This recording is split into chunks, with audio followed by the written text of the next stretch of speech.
Hello everyone, and welcome back to another video. In today's video, we're going to go back to the 1700s to revisit Marie Antoinette and the lives of her children. I've had a lot of good response from you guys, so I'll be updating a lot of my older videos in this format to give you guys a better explanation of these people as we transition them into real life. If you're new to this channel, here at Mortal Faces, I take historical portraits and I bring them to life using my technology and Photoshop skills to give my artistic interpretation of how I think these portraits might have looked if taken with a camera. And I also provide commentary about these people and what their deal was. We hear a lot about historical people throughout our lives, and I know it can be difficult to relate to them. So on this channel, I'm trying to bridge that gap so that it's not so much of a fantasy.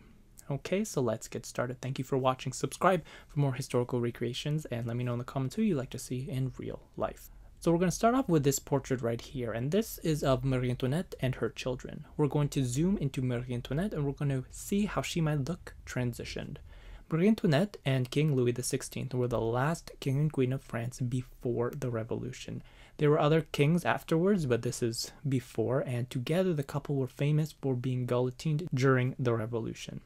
So the couple were married in 1770, and they had trouble conceiving, so it wasn't until 8 years after they were married that they had their first child, a daughter named Marie Thérèse.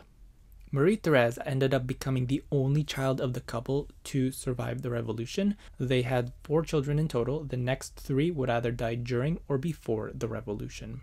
Next to be born in 1781 was a boy. His name was Louis, and he was going to be the next king of France.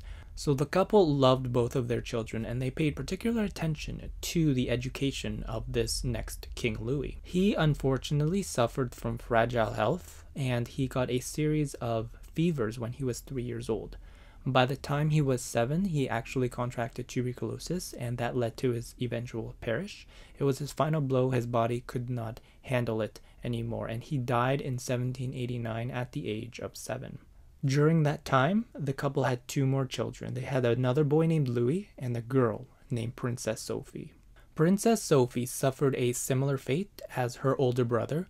She too had fragile health, and she only lived for about 11 months old because at that time she suffered a series of convulsions and she died in 1787.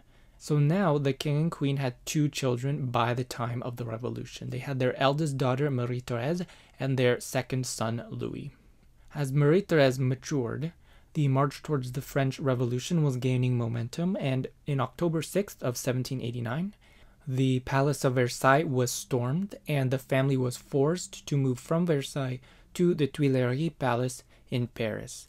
And from there, they tried various times to escape. But the problem with this family is that they took too long to leave France. They kept listening to their advisors to stay in the country, and by the time they decided to leave, it kept getting foiled. They had one big push in 1791, but that one was failed. They got super close to the border, but they were caught, brought back to Paris, and from there, the government said, nope, we're not going to be taking any more chances, so they removed them from their palace in Paris and brought them to this place called the Temple. The temple was like a jail, and the family lived together there for the next few months until 1793. In January of that same year, the first to leave was King Louis, and King Louis was sent to the guillotine. 6 months later, little Louis, so the boy, was forcibly moved from his mom and his sister and given to a random stranger named Simon. It was Simon's job to transform the boy from a royal into a republican. And he was a particularly nasty man. Marie Thérèse could hear his cries whenever he was beaten. You see, the government had plans for Louis, and those plans were not revealed until Marie Antoinette's trial in October of the same year, 1793. He was forced to make false evidence against his mother, claiming that she molested him, and it was that evidence that was used against her to bring her to the guillotine. Little Louis never recovered, and he was thrown in a cell and left there to rot for the next 6 months. The government didn't know what to do with him, so they just left him there isolated. No one came to clean his cell. It was like a cage filled with filth. All that was passed through his bars was food. Due to these poor health conditions, he got tuberculosis in 1795 at the age of 10, and he passed away that same year. By now, the only one left was Marie Thérèse. She was left in her cell, isolated this whole time. And the only thing she knew was that her father passed away. She didn't know about her mother or her brother. It was 2 months after her brother died that they actually told her what happened. Marie Thérèse spent 3 years in the temple, and on the eve of her 17th birthday in 1795, she was finally let go. She wasn't perceived as a threat anymore, and so they sent her to Austria, her mother's native land. It was now that she could finally live the rest of her life. She ended up getting married. It wasn't a happy one. She remained a very suspicious woman throughout her whole life.